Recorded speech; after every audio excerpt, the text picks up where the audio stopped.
Muy buenas tardes, jóvenes del curso de Literatura Hispanoamericana del siglo XX, Narrativa.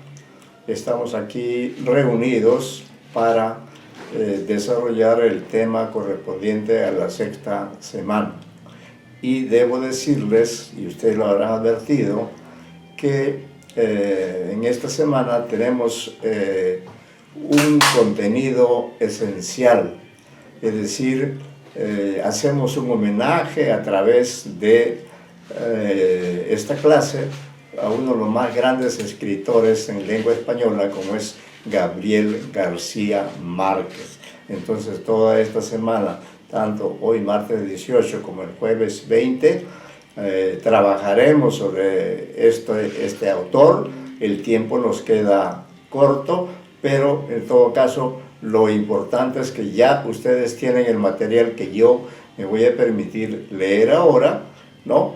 Y además quiero decirles, tomen nota de esto, que en el aula virtual, gracias a la colaboración de la magíster Eliana Vázquez, tenemos también allí algunas obras. Miren qué obras: Crónica de una muerte anunciada, que es una novela corta pero excelente, extraordinaria. Luego tenemos 100 años de soledad, es decir, ya no hay pretextos para no leerla, y 12 cuentos peregrinos. Con respecto a estos 12 cuentos peregrinos, entonces, como dentro del sílabo se señala el análisis de algunos cuentos del respectivo autor, no vamos a analizar una novela, sino que escogeremos en la clase del jueves los 12 cuentos peregrinos, y de esos 12 ya veremos si uno solo trabajan todos, ¿no? Esto para el examen final. Entonces, que quede claro desde ahora que para el examen final, el parcial,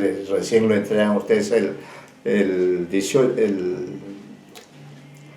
la octava semana, para el examen final, uno de los autores fundamentales será García Márquez. Muy bien, tengo aquí a la vista un libro histórico.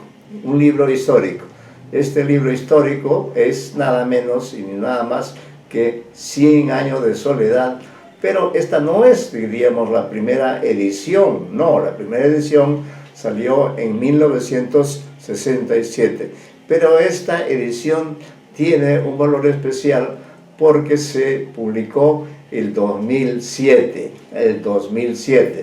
Ese año fue el año de Gabo, para decirlo de esa manera. ¿Por qué razón?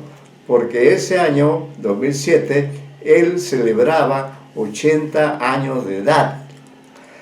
Por otra parte, ese año se cumplían también 40 años de la publicación de 100 años de soledad, y de otro lado, se cumplían también 25 años de la entrega del Premio Nobel en 1982. Entonces, todos estos acontecimientos se sumaron en ese año maravilloso.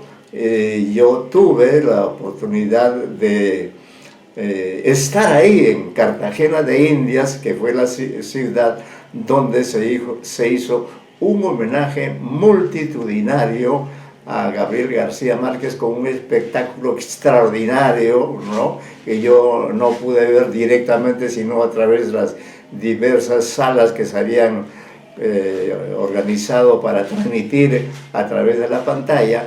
Es la escena final de ese discurso que dio García Márquez, como un cierre, como una reminiscencia de uno de los muchos símbolos que tiene 100 años de soledad.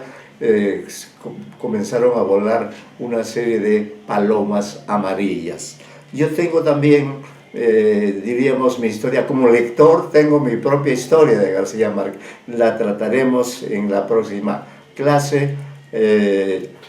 Ahora vamos a abocarnos a la lectura de los materiales que he preparado, que ya ustedes tienen y que por tanto me pueden seguir. Pero ¿cuál es la importancia de leer? La importancia de leer es de aquilatar la valiosa información que hay en todos y cada uno de estos materiales. Les anuncio, en este material que ustedes tienen y con el cual deben seguir la clase, tanto la del martes como la del jueves, tengo, por ejemplo, en primer lugar, puesto un fragmento de las memorias de García Márquez, que se llama Vivir para contarla, ¿no? Con su repetida referencia bibliográfica. Entonces, vamos a comenzar escuchando la voz de García, bueno, la voz, pero a través de mi lectura, ¿no? Luego de eso, que es un fragmento, porque Vivir para contarla es un libro amplísimo. Luego también de esta edición que lo voy a dejar acá, creo que para que la vean siempre, de esta edición he tomado testimonios de amigos entrañables, testimonios de amigos entrañables. Uno de ellos, Álvaro Mutis, que es amigo de toda la vida, ¿no? Leeremos también ese testimonio, es breve más bien, pero el otro testimonio es el de Carlos Fuentes. Carlos Fuentes, un escritor muy amigo de García Márquez desde 1962. Una amistad de muchos años. Él estuvo presente allí en el auditorio y dio este discurso que para beneficio de ustedes está incorporado a nuestra separata, ¿no? Se llama Carlos Fuentes para darle nombre a América, ¿no? Que son homenajes, son entonces dos testimonios de amigos de García Márquez que estuvieron. Que ponga la especial atención al artículo, a todo, pero en general, en especial al de Fuentes, que es bastante amplio, pero nos permite recrear una serie de aspectos muy importantes con la vida y con la obra de García Márquez. Es extenso, pero muy ilustrativo, porque nos da una imagen de la época, de esos años, los años 50, 60, ¿no? Entonces póngale atención, porque en la discusión o en la conversación que tendremos el día jueves, allí haremos referencia a estos documentos, porque estos documentos tan valiosos, no solamente se les da para que lo archiven allí, sino para que lo leen y lo estudien y de allí vayan pensando en lo que van a hacer para el examen final. Y luego cierro, si no me equivoco, este material, este paper, con un análisis maravilloso, a mi modo de ver, maravilloso, del libro que siempre consulto, que es Escritores del siglo XX, 100 escritores, de Joaquín Marco, que realmente me ha dejado muy contento con la visión de conjunto, ¿no?, que él plantea, y entonces con ese título cerramos la sesión de hoy, pero no sé hasta dónde llegará el tiempo para la lectura. En todo caso, si faltara tiempo para la lectura, de hecho va a faltar porque ese día va a haber discusión, así que este material lo tienen ahora martes y lo vuelven a traer el jueves, porque de allí podrá salir alguna tarea, algo digno de Gabo. Luego, acá tengo un libro maravilloso, acabo de encontrarlo en mi biblioteca, buscando otro libro, encuentro este libro que se llama Gabo y Mercedes, una despedida. Es un libro testimonial, es un libro escrito por el hijo mayor de la pareja, de Gabriel García Márquez y de Mercedes Barcha, y es un libro maravilloso porque alude a los últimos años, prácticamente a los últimos días de la vida tan fructífera de García Márquez, ¿no? Y entonces esto también ustedes, eso no está en la aula virtual, por favor, pero en todo caso les doy el título, Gabo y Mercedes, una despedida. Es el homenaje de su hijo, de manera que material para trabajar sobre García Márquez tenemos en abundancia.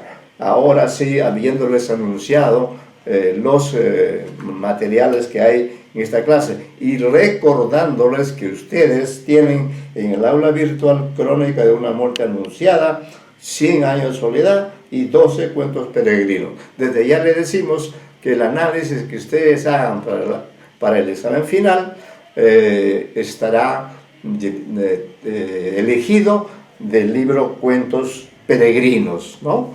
Cuentos Peregrinos. Bien, entonces comienzo la lectura señalando lo que contiene cada texto. En la próxima yo daré mi versión personal, ¿no? Como lector que soy y admirador de García Márquez, y de haber tenido el privilegio de estar con él celebrando todos esos aniversarios en el 2007 en Cartagena de Indias, en un viaje que para mí fue memorable y me llevó a escribir algunos pocos textos sobre García Márquez. Bien, entonces comenzamos con el fragmento de las memorias de García Márquez que se llama Vivir para contarla. Tiene un epígrafe del propio Gabo que dice: la vida no es lo que vivió, sino la que uno recuerda y cómo la recuerda para contarla. Sabio este refrán, no lo comentó más. Dice, entonces nos cuenta en sus memorias, García Márquez dice: mi padre me pidió que la acompañara a vender la casa. Había llegado a Barranquilla, ahí estaba García Márquez, el joven, en estos momentos, había llegado a Barranquilla esa mañana desde el pueblo distante donde vivía la familia y no tenía la menor idea de cómo encontrarme. Preguntando por aquí y por allá entre los conocidos, le indicaron que me buscara en la librería Mundo o en los cafés vecinos, donde iba 2 veces al día a conversar con mis amigos escritores. El que se lo dijo se lo advirtió: vaya con cuidado, porque son locos de remate, ¿no? Se refería a Gabo y sus amigos. Llegó a las 12 en punto, la mamá de Gabriel. Se abrió paso con su andar ligero por entre las mesas de libros en exhibición, se me plantó enfrente, mirándome a los ojos, con la sonrisa pícara de sus días mejores, y antes que yo pudiera reaccionar, me dijo: soy tu madre. Algo había cambiado en ella que me impidió reconocerla a primera vista. Tenía 45 años. Sumando sus 11 partos, eran 11 hermanos, había pasado casi 10 años encinta y por lo menos otros tantos amamantando a sus hijos. Había encanecido por completo antes de tiempo, los ojos se le veían más grandes y atónitos detrás de sus primeros lentes bifocales, y guardaba un luto cerrado y serio por la muerte de su madre, pero conservaba todavía la belleza romana de su retrato de bodas, ahora dignificada por un aura otoñal. Antes de nada, aún antes de abrazarme, me dijo con su estilo ceremonial de costumbre: vengo a pedirte el favor de que me acompañes a vender la casa. No tuvo que decirme cuál ni dónde, porque para nosotros solo existía una en el mundo: la vieja casa de los abuelos en Aracataca, donde tuve la buena suerte de nacer y donde no volví a vivir después de los 8 años. Esa casa es mágica, ahí está el origen de la novela, ¿no? Dice entonces que donde no volví a vivir después de los 8 años. Acababa de abandonar la Facultad de Derecho al cabo de 6 semestres, dedicados más que nada a leer lo que me cayera en las manos y recitar de memoria la poesía irrepetible del siglo de oro español. Había leído ya, traducidos y en ediciones prestadas, todos los libros que me habrían bastado para aprender la técnica del novelar, y había publicado 6 cuentos en suplementos de periódicos que merecieron el entusiasmo de mis amigos y la atención de algunos críticos. O sea, desde joven comenzó a destacar. Iba a cumplir 23 años el mes siguiente.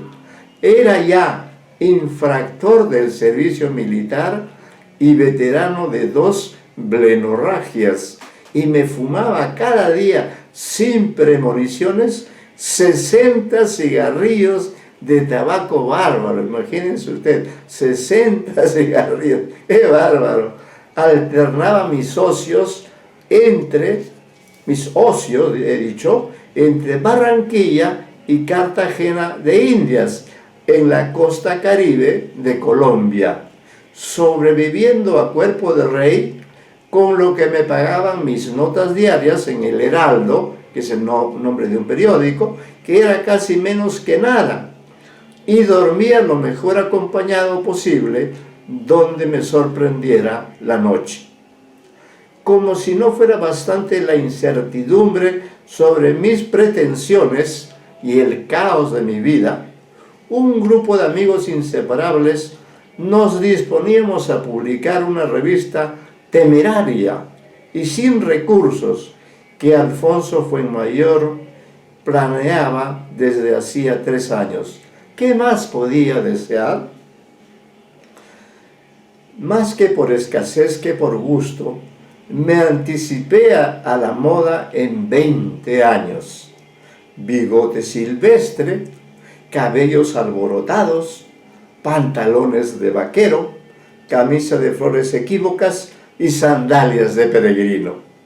En la oscuridad de un cine, y sin saber que yo estaba cerca, una amiga de entonces le dijo a alguien: el pobre Gabito es un caso perdido. Miren ustedes esa expresión, el pobre Gabito es un caso perdido. De modo que cuando mi madre me pidió que fuera con ella a vender la casa, no tuve ningún estorbo para decirle que sí. Ella me planteó que no tenía dinero bastante y por orgullo le dije que pagaba mis gastos. En el periódico en que trabajaba no era posible resolverlo. Me pagaban 3 pesos por nota diaria y 4 por un editorial, cuando faltaba alguno de los editorialistas de planta, pero apenas me alcanzaba. Traté de hacer un préstamo, pero el gerente me recordó que mi deuda original ascendía a más de 50 pesos. Esa tarde cometí un abuso del cual ninguno de mis amigos habría sido capaz.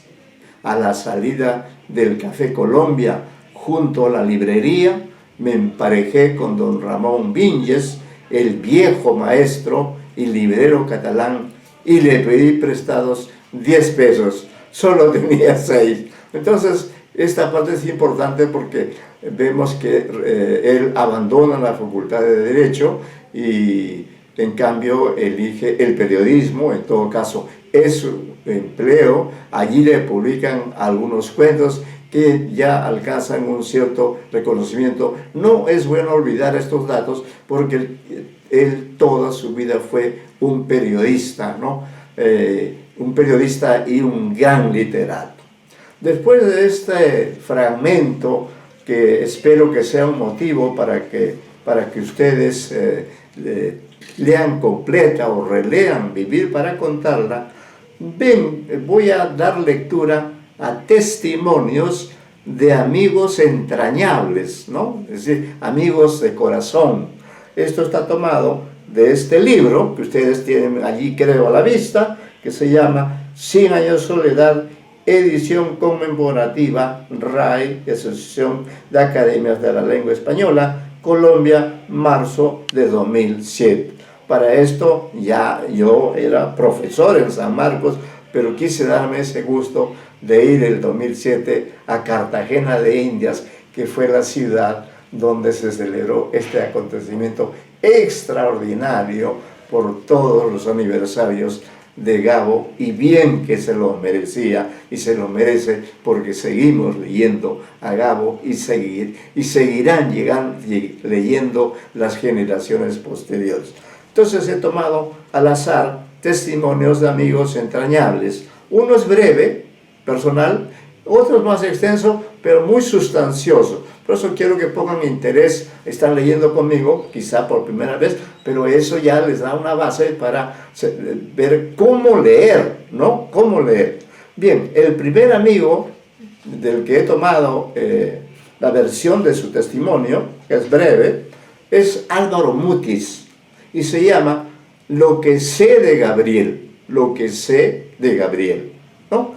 Dice entonces Álvaro Mutis, destacado escritor colombiano, dice: conocí a Gabriel García Márquez hace 42 años. Tomen nota del tiempo, este documento es de 2007, ¿no? Ahora estamos en 2022, han pasado como 15 años, algo así.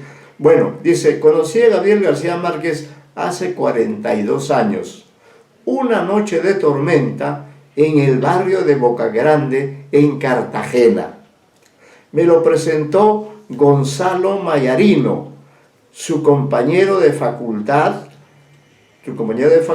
de Derecho en la Universidad Nacional, y ya su admirador irrestricto. Las palmeras casi tocaban el suelo por las fuerzas del viento, y los cocos verdes se estrellaban en el pavimento con su ruido sordo ya faulkneriano. Cartagena efectivamente es una ciudad tropical donde llueve fuertemente, pero que también hace un calor extraordinario, ¿no?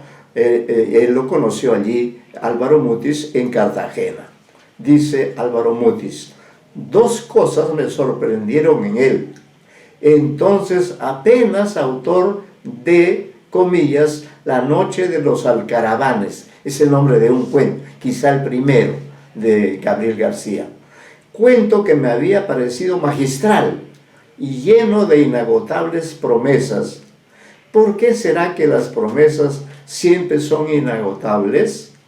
Y las dos siguen siendo rasgos definitorios de su carácter. Una devoción sin límites por las letras, desorbitada, febril, insistente, insomne entrega a las secretas maravillas de la palabra escrita. Aquí Álvaro hace un paréntesis, dice: solo Don Quijote en su discurso sobre, comillas, las armas y las letras había demostrado fervor, ¿no? Y bueno, entonces esa era una característica, su interés desbordante por la literatura. Y la otra característica dice, y una madurez varonil, un sentido común infalible que en nada concordaban con sus 20 años a los que había entrado ya, con su sello de bucanero y su corazón a flor de piel. Esta ha sido otra constante en la vida de Gabriel, una indulgencia inteligente para todos sus semejantes y un sentido de vigilante servicio en la amistad. No conozco amigo igual, pero tampoco otro que la cultive con más amoroso rigor, no tan severo equilibrio. He pensado a menudo, sigue Álvaro Mutis, que Gabriel nació ya maduro. Viejo no, nunca lo ha sido, ni creo que lo será. Tiene un aura de intemporalidad que lo asimila a sus personajes. Me cuesta mucho trabajo decir algo sensato sobre su obra literaria. He leído todos sus originales antes de que fueran publicados. Sigo pensando que su obra más acabada y perfecta es El coronel no tiene quien le escriba, ¿no? El título que está acá en cursiva, para que ya ustedes saben. la que se considera su obra prima, Cien años de soledad, no puedo leerla sin cierto sordo pánico. Toca vetas muy profundas de nuestro inconsciente colectivo americano. Subrayo esta frase referida a 100 años. Dice, hay en ella una sustancia mítica, una carga adivinatoria tan honda que pierdo siempre la necesaria serenidad para juzgarla. Sigo creyendo que es un libro sobre el cual no se ha dicho aún toda la deslumbrada materia que esconde. Cada generación lo recibirá como una llamada del destino y del tiempo, y sus mudanzas poco podrán contra él. Hemos compartido juntos, Gabriel y yo, muchas horas de felicidad desbordada y no pocas de incertidumbre y estrechez. Hemos viajado por 3 continentes, hemos compartido libros, músicas y amigos. Todo lo vivido con él ha sido para mí como un premio extraordinario en el oscuro azar de los días. Compartí con él las primeras horas de su premio Nobel. Luchaba contra el entusiasmo, tratando de ser el mismo de siempre. Pequeñas erratas. Lo logró en pocos minutos. Bebimos hasta pasada la medianoche. Evocamos amigos ausentes y tornamos a reír en compañía de nuestras esposas, Mercedes y Carmen, de las mismas gozosas remembranzas con lo que está tejido nuestro destino común. En verdad, casi pudimos decir que no había pasado nada, o mejor, que ninguna sorpresa del presente podía opacar ni alejar la milagrosa presencia de un tiempo compartido que ha sido para nosotros una auténtica y siempre Mobile Feast. Supongo que este está en inglés, debe significar una fiesta alegre, algo así, ¿no? Entonces, este es un testimonio muy valioso, nos da ya ciertas claves. Dice que él prefiere el coronel, no tiene quien le escriba, pero al mismo tiempo sabe reconocer a Álvaro Mutis el valor, la trascendencia de esta novela, 100 años de soledad. Y ustedes, que son una generación nueva, ¿no? Tienen el privilegio de leerla en estos tiempos, a esta novela que se publicó en 1967, ¿no? Y yo pertenezco a la primera generación de lectores, porque apenas salió el libro y la gente comenzó a pasar la voz. Entonces yo compré mi ejemplar y leí deslumbrado, y desde entonces soy su lector empedernido. Ahora, el otro testimonio personal de un gran amigo de él, creo que también era parte del boom, y estaba allí Cortázar, estaba García Márquez, estaba Vargas Llosa, y si no me equivoco, estaba Carlos Fuentes. O sea, pero él era un amigo de mucho antes, ¿no? Entonces, este testimonio es un poco más extenso, pero al mismo tiempo, y por ello, de gran valor, ¿no?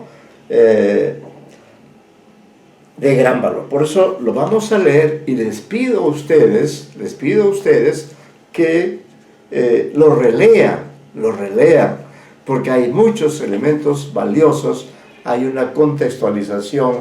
Carlos Fuentes, como ustedes saben, es mexicano, ¿no?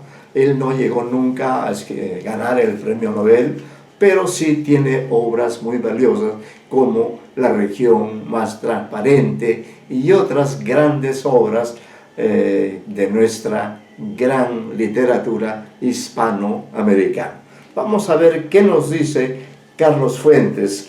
El título de su intervención en Cartagena, en aquel año, se llama Para darle nombre a América. Y es un homenaje a Gabo y a nuestro continente y a sus lectores.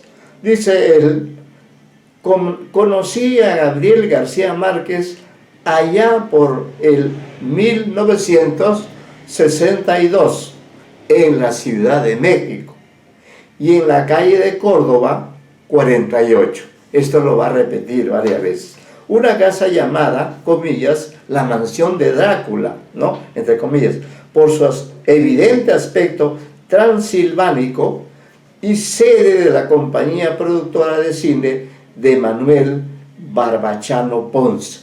Y aquí se detiene el modo de ver en este personaje, ¿no? Dice, pero todo esto es importante porque además, recuerden, Gabo también estuvo ligado al cine. Bueno, dice, refiriéndose a este señor que conoció en esas circunstancias, dice: Barbachano Ponce era un enérgico y rotundo yucateco, porque son de Yucatán, le dicen yucateco. Armando Manzanero también era un yucateco. Bueno, entonces dice, Barbachano Ponce era un enérgico y rotundo yucatero, miembro de la llamada, comillas, casta divina, entrecomillado, que dominó largo tiempo a la península maya con vastas plantaciones de enequén y trabajo feudal.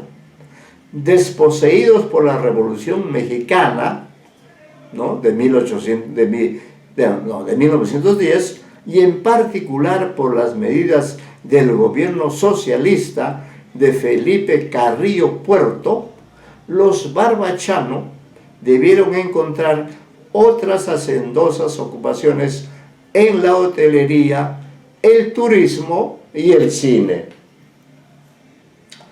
Manolo Barbachano renovó en su momento el lánguido cine comercial de México, simbradas apenas por las trepidaciones bailables de Tongolele, una bailarina famosa de aquellos tiempos, Ninón Sevilla y María Antonieta Pons, nuestras caribeñas rumberas oficiales.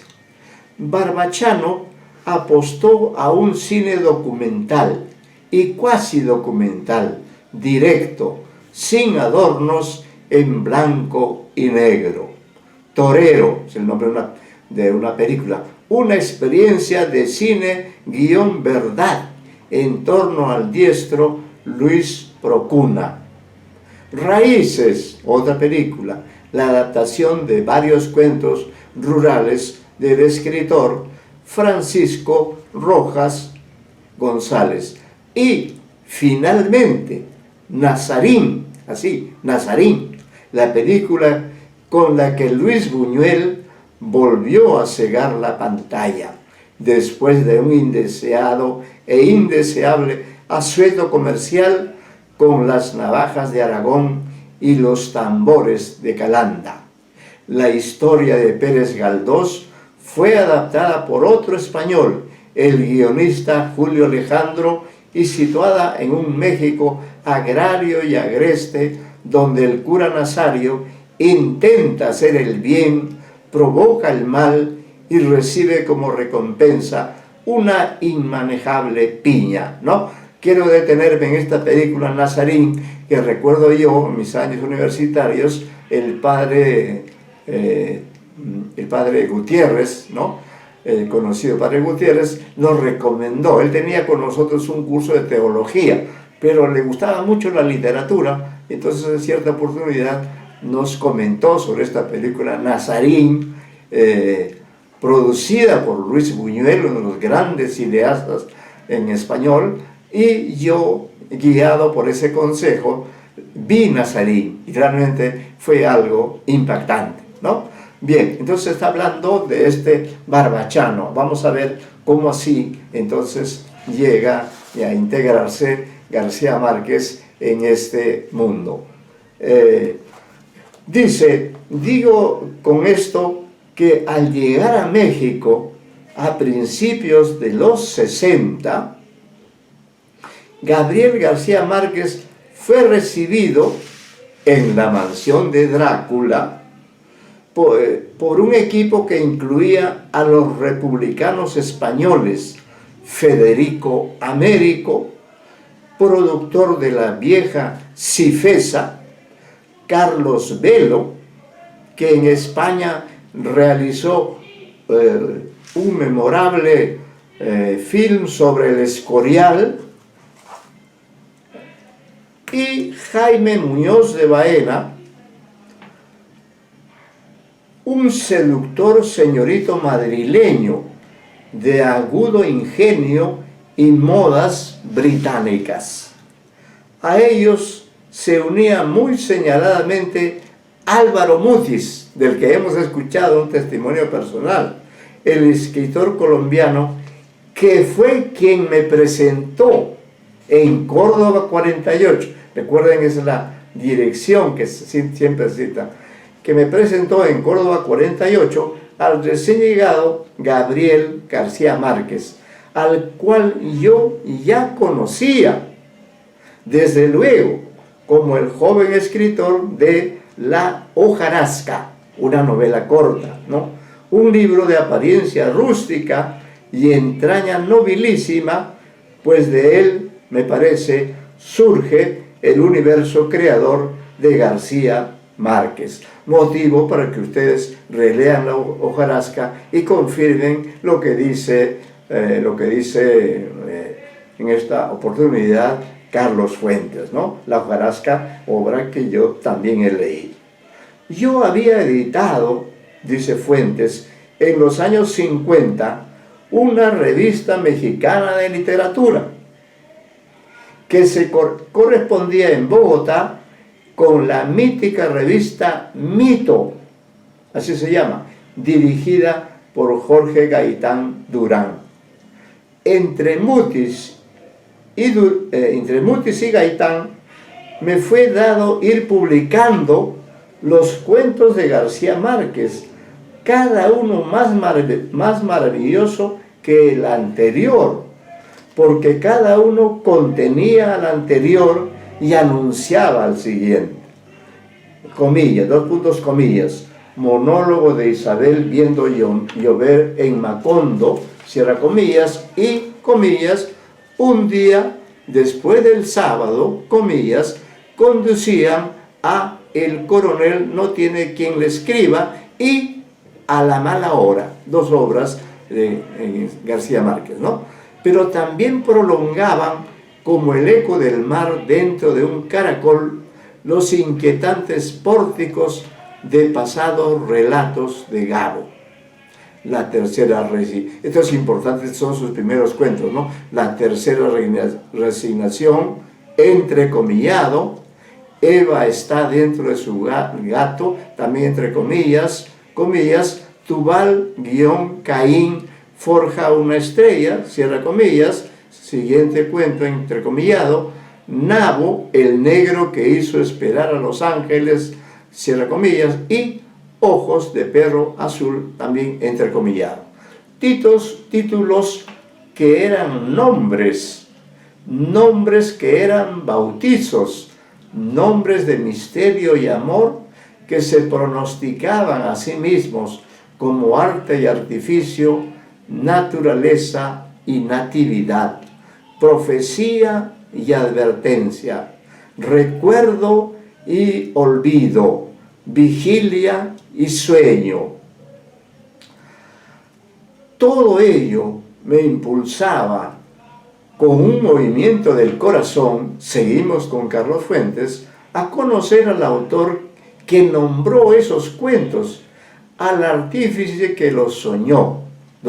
Dice, aquí estaba en Córdoba 48, tal y como años más tarde lo describiría en sus memorias el presidente François Mitterrand. Él fue presidente de Francia.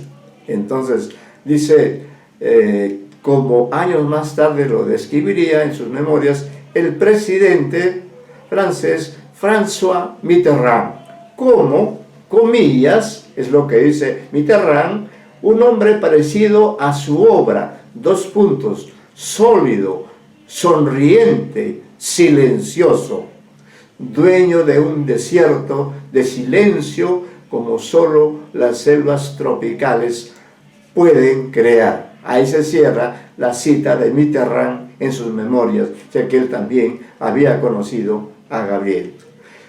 Añade, ¿no? Sigue esto, Mitterrand dice, desde que leí 100 años de soledad, añade Mitterrand, la obra me ha embrujado, ¿no? Cierra las comillas. Seguramente un hombre tan perspicaz como este francés esencial, que por serlo jamás dijo una tontería, leyó en 100 años lo que muchos más vimos desde las páginas sin árbol de la hojarasca. Dos puntos. García Márquez era un nuevo descubridor, un bautizador del nuevo mundo, hermano de Núñez de Balboa y Fernández de Oviedo, de Gil González y Pedro Mártir, en la tarea interminable de darle nombre a América. Tomen nota de esos nombres que se mencionan allí, ¿no? Claro, Núñez de Balboa descubrió el Mar del Sur, pero Fernández de Oviedo también, ¿no? Pero estos nombres son pues importantes porque el problema de nuestro continente es que tiene varios nombres, ¿no? Se llama América Latina, Hispanoamérica, Iberoamérica, en fin, es el único continente que tiene varios nombres y nadie está conforme con América Latina, Hispanoamérica, Iberoamérica, Indoamérica, etc., ¿no? Y esto por el problema de la conquista de los españoles. Y repite esta cita Carlos Fuentes, su gran amigo, dice, lo conocí en 1962 en Córdoba 48 y nuestra amistad nació allí mismo, con la instantaneidad de lo eterno.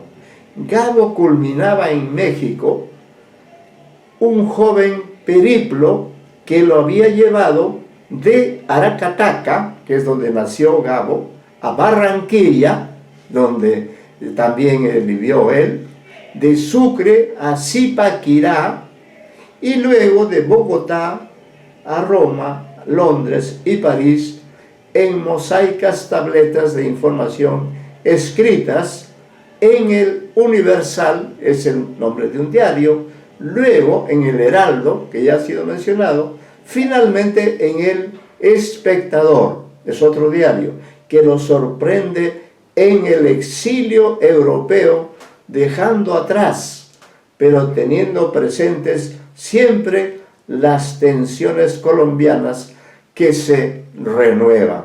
Aquí hay un guión, porque no se inicia, ¿no? Siempre estamos en problemas aquí. Sigo con Fuentes. El 9 de abril de 1949, con el asesinato de Jorge Eliezer Gaitán. Y culminan con la clausura de El Espectador por Gustavo Rojas Pinilla en 1955, determinando una errancia que al cabo nos trae a Gabo en un autobús Greyhound con Mercedes y Rodrigo y Gonzalo en espera, o sea, todavía estaba en el vientre de Mercedes, a la Ciudad de México, la más vieja ciudad del hemisferio occidental, la urbe azteca, virreinal, barroca, caótica, antiquísima, modernísima, la ciudad de roja piedra Tezontle y afrancesadas mansardas. Busquen el significado de mansardas, por favor. Yo preguntaré en la próxima clase. Mansardas, está en la página 7 del ejemplar que ustedes manejan. Esperando la improbable nevada tropical y edificio de cristal despedazado que no quieren durar más de 50 años. México DF, donde la familia de García Márquez tendría de allí en adelante su principal residencia para honor y alegría de México y los mexicanos. Efectivamente, Gabriel García Márquez prefirió ser enterrado en México. No volvió a su país. Le tuvo un cariño grande a México y allí está su tumba.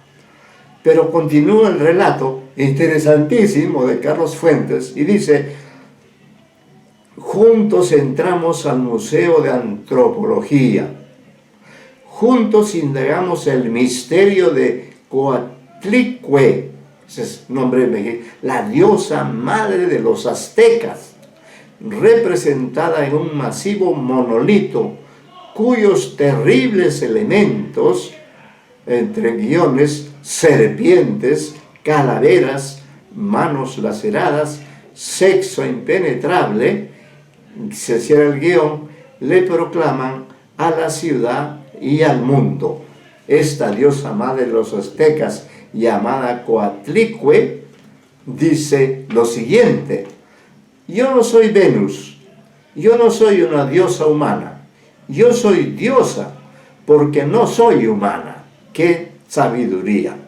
Entonces, después de 10 minutos de contemplación, de haber leído eso, García Márquez dice: ya entendí a México, que es algo más de lo que podemos decir los mexicanos, constantemente sorprendidos por un país que no acabamos de descubrir, pero en el cual García Márquez se acomodó con la sabiduría de hechicero que le atribuía Mitterrand. Entonces está ya instalado, está recordando Fuentes la estadía de Gabo en México.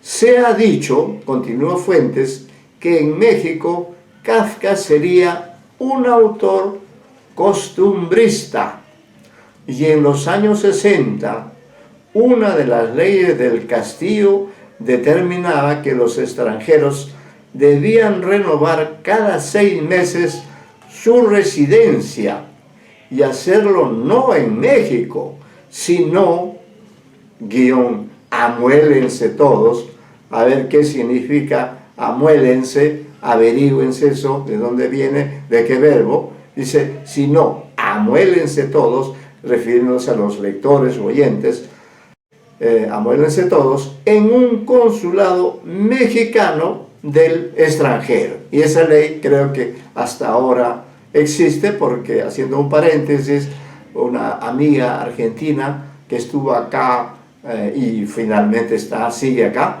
ella también cada cierto tiempo tenía que salir del Perú, ir a otro país vecino para renovar su pasaporte, porque ella era argentina. Eso es lo que le pasaba. Y esto da lugar a una parte muy interesante donde vemos que Gabo tiene que estar obligado a salir de México, obtener la visa para volver a entrar. A propósito de esa historia, dice, de esta exigencia burocrática, dice, esto significaba que Gabriel debía viajar 2 veces al año para renovar su permiso de residencia, Kafka puro, les digo, cierra guión. Y como tanto él como yo pasábamos por una temporada de aguda aerofobia, tomen nota de esa palabra también, la revisan, determinada, pasábamos por una temporada de aguda aerofobia, determinada en mi caso por la trágica muerte de Gaitán Durán en la Martinica, cierra comillas, dice, íbamos por carretera a Acapulco, donde Gabo tomaba un vapor inglés de la P&O, homenaje sin duda a su admirado Somerset Maugham, y viajaba a Panamá, obtenía la visa y regresaba a México. Miren ustedes qué difícil que es la vida para todos, ¿no? Dice, este párrafo especialmente es interesante, dice, recuerdo estos viajes porque en uno de ellos, Gabriel García Márquez se transformó. Lo miré y me asusté. ¿Qué había ocurrido? Nos habíamos estrellado contra un implacable autobús de la línea México-Chilpancingo, Acapulco. Nos habíamos derrumbado por los precipicios del cañón de Sopilote. Son preguntas que se hacen en ese momento, ¿no? Nos habíamos derrumbado por los precipicios del cañón de Sopilote, creo que ya lo dije. ¿Por qué irradiaba una beatitud improbable el rostro de Gabo? Y sigue las preguntas. ¿Por qué le iluminaba la cabeza un halo propio de un santo? ¿Era culpa de los tacos de cachete y nenepil que comimos en una fonda de Tres Marías? Nada de esto. Sin saberlo, yo había asistido al nacimiento de 100 años de soledad, ese instante de gracia, de iluminación, de acceso espiritual, en que todas las cosas del mundo se ordenan espiritual e intelectualmente y nos ordenan, comillas, aquí estoy, punto, así soy, punto, ahora escríbeme. Esto se refiere a que en ese momento, según ha dicho el propio Gabo, se le iluminó la mente de cómo debía ser la novela, que venía pensando en ella hace como 20 años, ¿no? Entonces, sin darse cuenta en ese momento, Carlos Fuentes fue testigo de ese momento mágico en que se le abrió la luz de la creación, ¿no?, de esa novela que todavía no escribía. Había escrito otras, pero no era esa la que él quería. Dice, porque en esa época, él y yo, o sea, Fuentes y Gabo, fabricábamos guiones de cine, demostrando nuestra verdadera vocación cuando nos deteníamos horas en colocar una coma o en describir el portón de una hacienda. Es decir, nos importaba lo que se leía, no lo que se veía. Entonces trabajaban ellos dos ahí en la mansión de Drácula, dirigido por Barbachano, como ya hemos mencionado. Por eso, semanas más tarde, echados en la eterna primavera del césped de mi casa en el barrio de San Ángel, Gabo pudo preguntarme, Fontacho, ¿qué vamos a hacer? ¿Salvar al cine mexicano o escribir nuestras novelas? Me gusta acá que no le dice Fuentes, sino le dice Fontacho, ¿no? Fontacho. Bueno, que entonces ahí se un momento de disyuntiva, ¿no? ¿Qué vamos a hacer? ¿Salvar al cine mexicano o escribir nuestras novelas? La suerte estaba echada. Yo me fui a Europa por segunda vez. Ya había estado allí en 1950, cuando la ruina de la guerra, esto nos recuerda lo terrible que son las guerras. Ahora mismo estamos en guerra entre Rusia y Ucrania. Dice, yo me fui a Europa por segunda vez. Ya había estado allí en 1950, cuando la ruina de la guerra era dolorosamente visible en una Italia donde los niños recogían colillas de cigarrillo para sobrevivir, donde en invierno los museos estaban llenos porque solo allí había calefacción. Claro, porque el invierno de Europa es feroz, ¿no? Es mortal. Entonces en invierno los museos estaban llenos porque solo allí había calefacción, donde un pueblo empobrecido viajaba en tercera clase de los trenes amarrados con cuerdas. En una Viena donde la fachada del Holburg, este es un hotel, era ocultada con grandes mantas con las efigies de Lenin y Stalin, estos héroes del pasado, ¿no? Del socialismo, del comunismo. Era la época que ellos, Stalin sobre todo, estaba allí, ¿no? Y de donde no se podía viajar sin un pase de una de las 4 potencias de ocupación. De un París, en fin, donde el espíritu francés convalecía, gracias a la inteligencia de Sartre y Camus, 2 escritores que también han influido mucho en Vargas Llosa, ¿no? Les recomiendo, si no han leído, lean ustedes a Sartre y Camus, ¿no? Entonces dice, el espíritu francés convalecía en estos tiempos de la guerra. Estamos hablando de la Segunda Guerra Mundial, que miren, había durado creo que hasta 1945, pero el 50 todavía se veían las consecuencias de esa feroz guerra, ¿no? Entonces dice, de un París, en fin, donde el espíritu francés convalecía gracias a la inteligencia de Sartre y Camus, popularizada por el existencialismo personificado, a su vez, por la cantante Juliette Greco, en el café Le Tabou. 2 puntos define aquí a esta famosa cantante Juliette Greco, ¿no? Melena negra, mirada desencantada, voz inolvidable, je hais les dimanches, yo odio los domingos, ¿no? En un apartamento vasto y congelado de la avenida Víctor Hugo, dice Fuentes, vivía la pareja literaria de Octavio Paz, ¿no? Un poco mayor, él sí ganó el premio Nobel, un poco mayor que Fuentes, ambos mexicanos.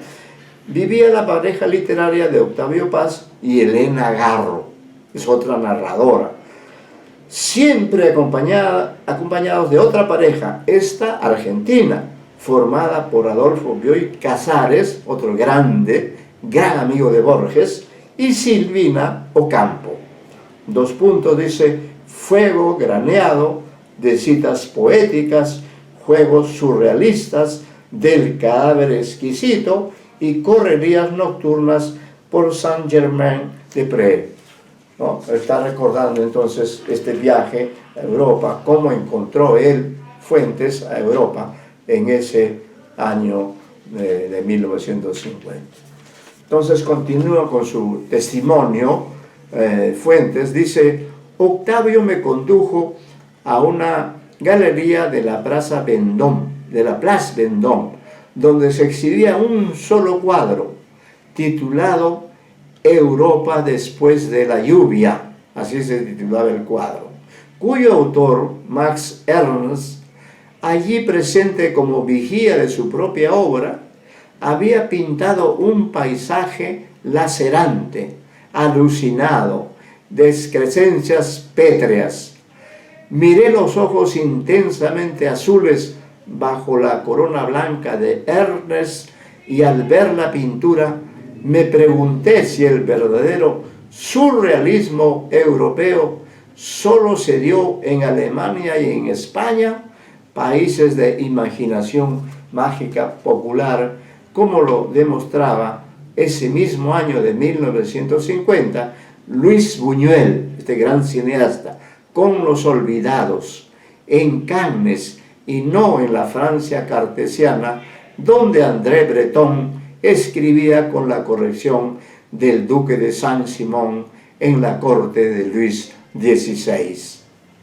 Con razón, está pues criticando a esta España, a esta Europa tradicional, dice, con razón, hacia 1930, 3 jóvenes escritores latinoamericanos, Miguel Ángel Asturias, Arturo Uslar Pietri y Alejo Carpentier, cierra comillas, se detuvieron un rato en el Pont des Arts sobre el Sena y decidieron echar al río el surrealismo francés, innecesario, proclamaron, en una Iberoamérica donde abunda lo real maravilloso, ¿no? Estos 3 grandes autores también ustedes deben haber leído seguramente Miguel Ángel Asturias, Arturo Uslar Pietri y Alejo Carpentier, ¿no? Yo los he leído a los tres y quiero que ustedes lean más.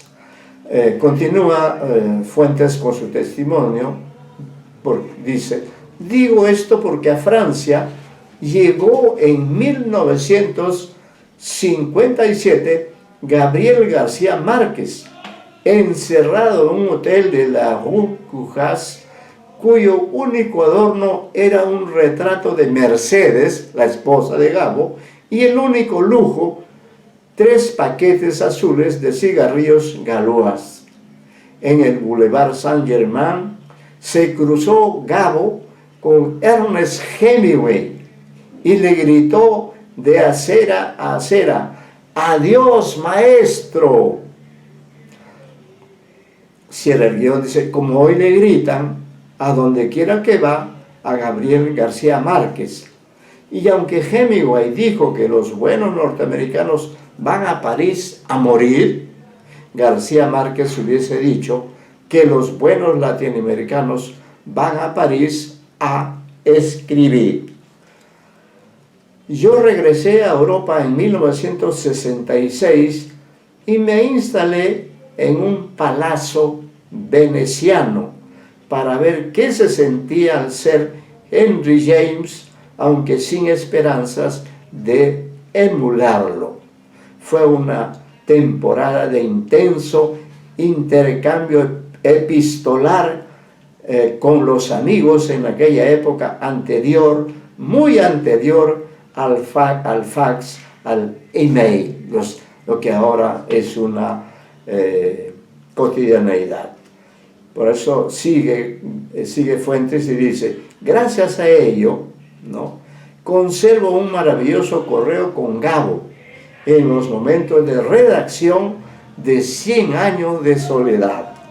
Yo sabía que él dejó sus empleos, le pidió a Mercedes que llenara el refrigerador, echó candado a su casa y se sentó a escribir un proyecto. Me dijo, ¿no?, que le tomó madurar 17 años y redactar 14 meses. Eso es lo que había provocado esa metamorfosis que sufrió un poco antes contada Gabo en compañía de Fuentes, ¿no?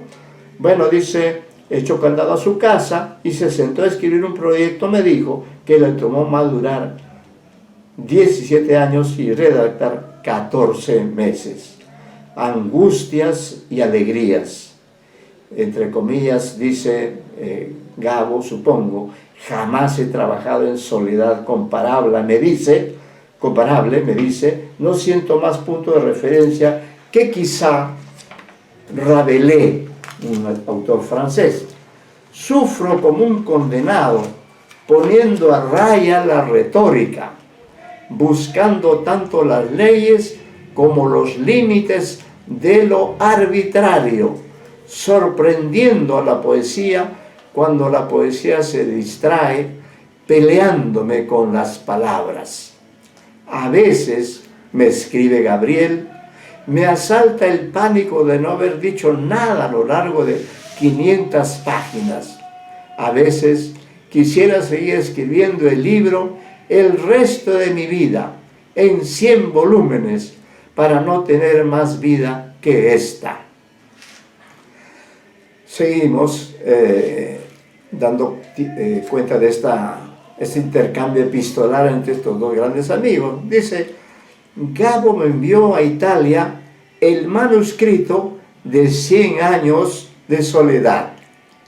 Entusiasmado, lo busqué desde Venecia para felicitarlo. No lo encontré.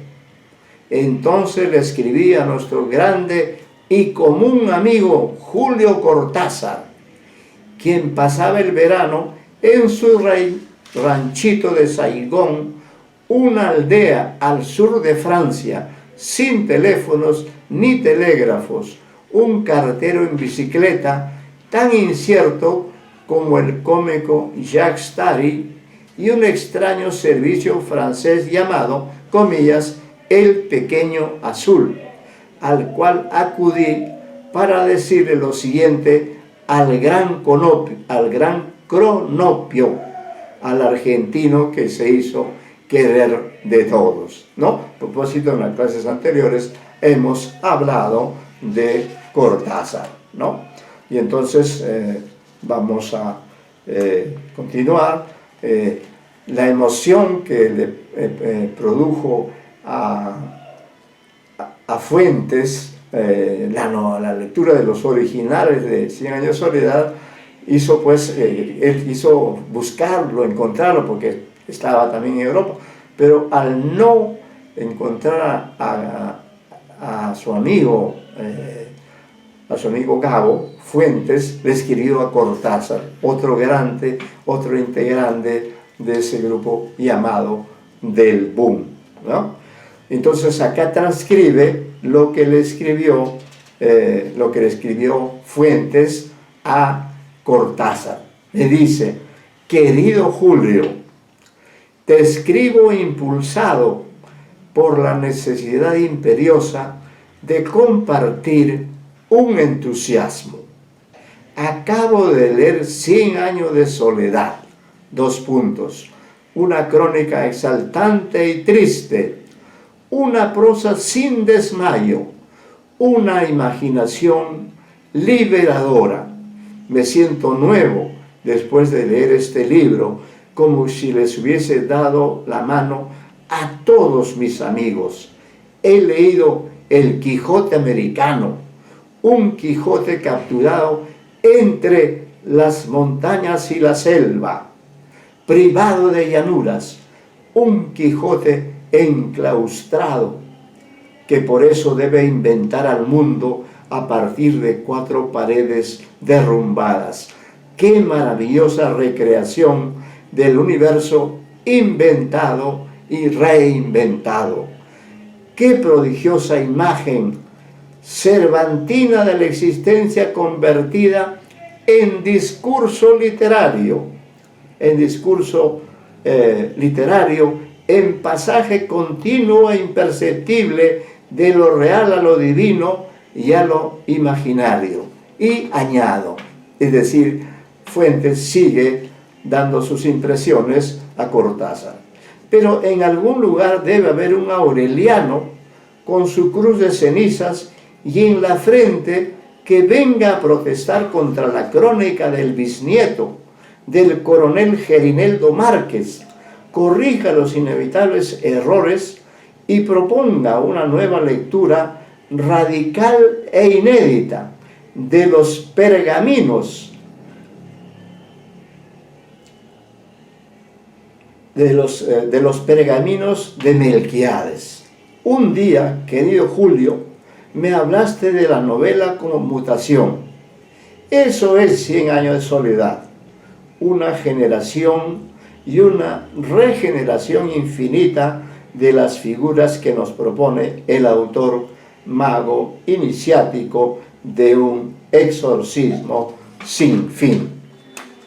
Y qué sentimiento de que cada gran novela latinoamericana nos libera un poco, nos permite delimitar en la exaltación nuestro propio territorio, profundizar la creación de la lengua con la conciencia fraternal de que otros escritores en castellano están completando tu propia visión, dialogando contigo, dialogando con nosotros, ¿no? Aquí concluye este testimonio tan rico, tan intenso, tan bien escrito de Carlos Fuentes en esa oportunidad en Cartagena de Indias. Yo creo que ustedes deben releer ese artículo para plantearse algunas preguntas, ¿no?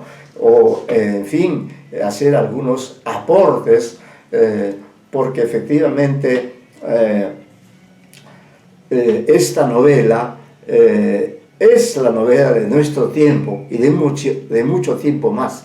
Pero miren, lo importante de esta sesión es que hemos estado compartiendo el detrás de cámaras, es decir, hemos conocido el camino que tuvo que recorrer, los percances que tuvo que pasar con el asunto, por ejemplo, de los pasaportes, el gran Gabo, para dar a luz a esas 100 años de soledad, que es la novela que nos deslumbra y que por eso hemos querido nosotros compartir con ustedes esta lectura que como les decía, no se olviden, jóvenes, que en el aula virtual que ustedes tienen está Crónica de una muerte anunciada, una gran novela de García Márquez, breve, ¿no?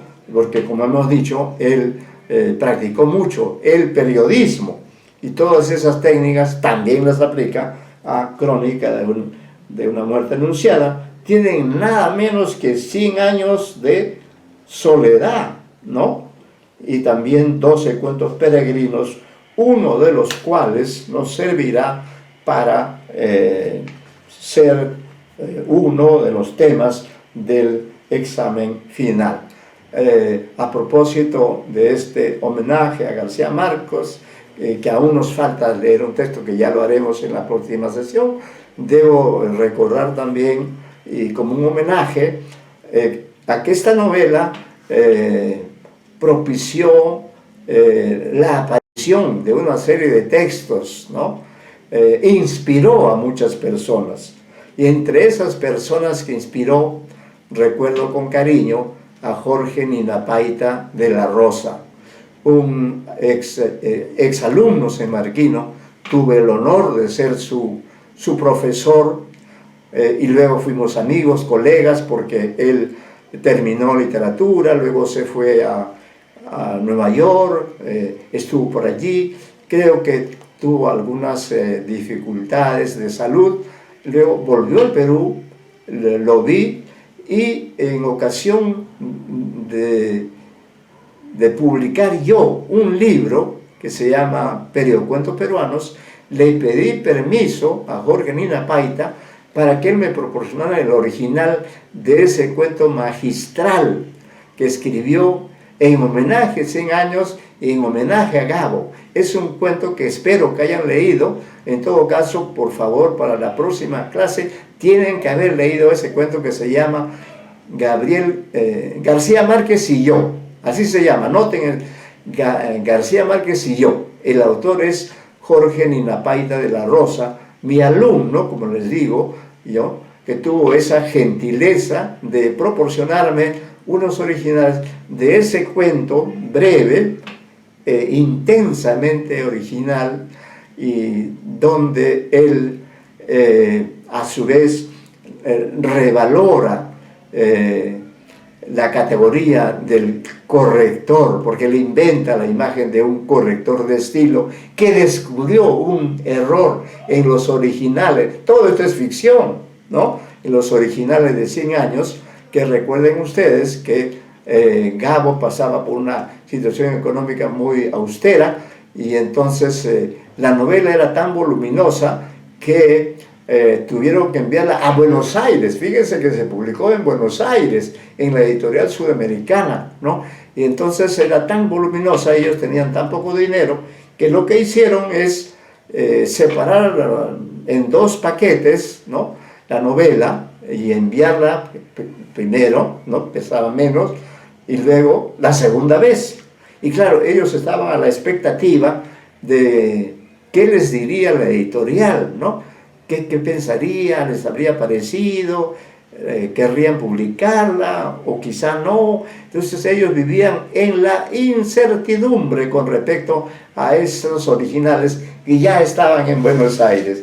Y la respuesta típica de todo lo que tiene que ver con García Márquez es la siguiente, ¿no? La editorial sudamericana le escribió a Gabriel, a Gabo, diciéndole que sí iban a publicar la novela, que sí la iban a publicar, que les había gustado, pero había un detalle, que García Márquez había enviado la segunda parte y no la primera. Entonces la editorial le instaba, ¿no?, a que envíe la primera parte,